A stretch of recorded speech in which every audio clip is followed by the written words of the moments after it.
I'm leaning towards Adesanya. I feel like the small gloves, the bigger space, the wider corners, 135 degrees instead of 90, gives him more get outs if he's moving laterally up against the fence. And I still feel like, in 7 fights, Pereira is probably not fully adapted to the top flight mixed martial arts level just yet. Doesn't mean that he can't, but I feel like Adesanya, with the experience that he's got, the advantage is going to be too great for him at that range, and I feel like he's going to outpoint him to a decision. Might have a couple of airy moments where he gets dropped and hurt, but I don't think he's going to get put away. I think he's a bit too slick in those small gloves. Yeah. So he's beaten twice in kickboxing. It's going to be a kickboxing fight, right? They're not going to take each other down. So I think it's got to go Pereira. Really? Even though? Oh wow. Okay. Do you reckon the smaller gloves make a difference? I mean, it's relative to the same skill set. Obviously, you're more likely to get knocked out with smaller gloves than bigger gloves. But they still don't have pads on their elbows or their knees or their feet. Their feet, shins, right? I feel like it's entirely up to Israel for this fight. I feel like he's the one that gets to dictate this. I feel like he can beat Alex if he just keeps it on the feet. Like, that's the funny thing about it. Like, people don't actually go back and spend the time.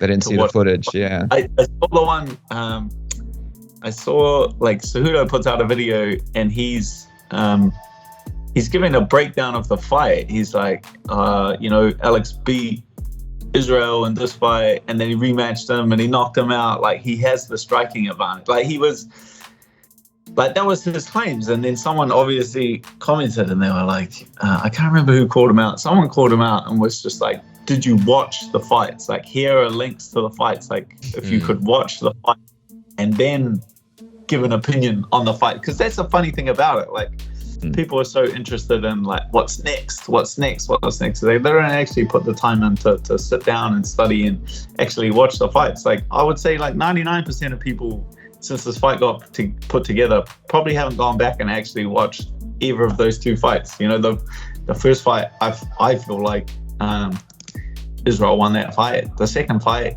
he was handling very comfortable, and then got caught with the punch, which is just the nature of our business. So to say that Alex has a kind of striking advantage doesn't make much sense. He's obviously a very well acclaimed kickboxer and one of the very elite guys in the world, and carries a lot of power for the division. But I feel like Israel right now is on a whole nother level. But I feel like if he wants to grapple him, he can grapple him too. I feel like this is Israel's fight. And the good thing about this fight, or what makes it so exciting, is that Alex is not going to stop coming forward. Like, he will he's gonna fight kill or be killed. That like this is his one shot. Whereas like the other guys, they might start losing and they're just like, all right, like, I lasted out, get a couple of wins. I can obviously change a few things in my training, change my approach, come back and have another crack. Alex has like been rushed to the title shot, obviously. So like another crack is not really there. Like, if he rides out a 5-round decision and like loses like a few of the other opponents, he's going to go back and fight like Derek Brunson, or he's going to go back and fight like one of these guys that's just going to grab him and chuck him on the ground. Like, he's not he's not going to be able to work himself back into a title shot. So yeah, I feel like it's going to be a kill or be killed fight, and I feel like Israel has all the cards in this one. Yeah, just as a fan, I think we're fortunate to be able to get to see this trilogy play out in a new sport. In a sport Israel's been so dominant. It's intriguing. It really is. And Alex has shown that he's already a force, and those 4-ounce gloves and that left hook of his are terrifying, right? I think Adesanya, though, in the octagon, in a 5-round fight, in 5-minute rounds, with all of his experience and his tools and just his overall skill set, it's hard not to give him the edge. And one thing that I think is required to become a great champion and defend your belt multiple times is being able to check your own ego, right? and not want to stand toe and toe and prove that you're the better kickboxer, but prove that you're the best mixed martial artist. And so it's going to be interesting to see how Adesanya applies that. He could win it in a standard kickboxing style. He's shown he has his own power and his own amazing kickboxing skill set. But will we see Israel shoot? Will we see him use the cage? Will we see him find opportunities to grapple and use his ground and pound and his submission repertoire? It's going to be interesting to see. But I think you have to give the edge to the champ. Well, I can't give a pick because I'm working the fights, but I will give you. No, it's okay. I'll give you my thoughts. I think that we're going to see a lot of pressure from Alex. I think it's going to be an extraordinary amount of pressure, and I think it's going to be pressure that we're not used to seeing Izzy deal with. More akin to the Gastelum fight, if I'm being honest.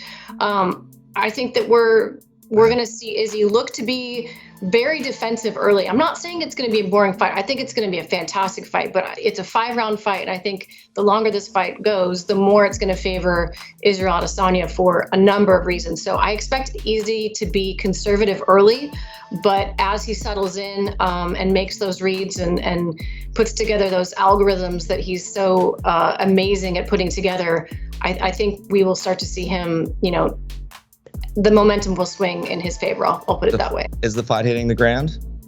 Yeah, that's the question, right? I don't think it will, but I think if it does, I'll say this: my jaw will not hit the floor if we see Izzy shoot a takedown. I think it will come from because, kind of coupled with that idea of Alex being the way greener version than he is when they fought in Glory.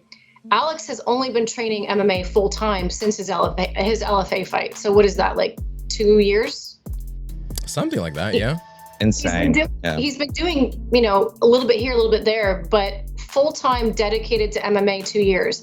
And as we all know, when you have a strong base, picking up the other base. So for him, picking up grappling, that takes a long time. And Izzy is way ahead of him in terms of that. Now, of course, he's training with Glover Teixeira, Wellington Turman, Plino Cruz, and they're all excellent grapplers. Like, he's at the right camp. So I'm not saying he would be lost on the ground. It's just not his easiest path to victory. But I think it'd be pretty cheeky if Izzy started mixing in some takedowns, if for nothing else, to set up even more of his striking. Because if he can get Alex thinking like, oh my gosh, is Izzy going to actually start mixing it up and wrestling here? That opens up take away the kicks, striking wise. How the small gloves change the fight. Yeah. Because obviously they've fought each other in kickboxing and shots were landed on both sides.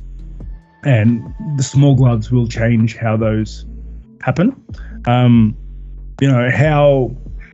How different that fight is from their kickboxing fight. I want to know if we're just going to see a kickboxing fight with small gloves. And how Adesanya does with the range, the reach of someone just as tall and just as rangy as he is.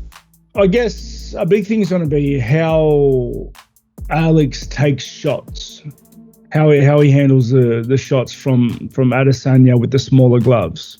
Because it's not like Adesanya had a hard time, like impossibly hard time hitting Alex in their kickboxing fights. So we'll see how he takes the shots, and then, but like I said, Adesanya's got some of the best defensive striking in the game. I'm looking forward to the fight, actually. It's, punch and kick each other to high heaven, so that'll be fun. And just the last part of that question, do you have a preference as far as who wins? Is there a part of you that's like, probably, I don't know, not really, but maybe Alex, just because it makes getting that title fight a little easier. Getting a third fight against Izzy is much harder than getting a first fight with Alex. So I would have to lean towards that, smart wise. But in my heart of hearts, I don't really care. Yeah.